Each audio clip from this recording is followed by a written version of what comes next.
I'm back with yet another tutorial video, and in today's video I'm going to guide you on how to log in on Meetup.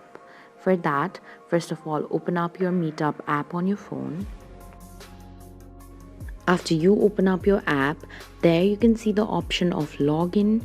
Tap on it. There you can see that you can log into your account with Facebook, Google or email. For now, I'm going to show you how to log in with email. Firstly, enter your email address. After that, enter your password.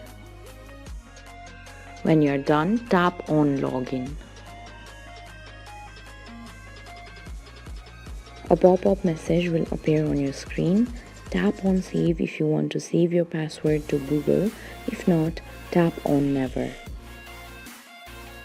This way you can log in on Meetup. Thank you for watching. If you liked the video, please hit the like button. If you want to see more tutorial videos, hit the subscribe button. And if you have something to say, please leave a comment.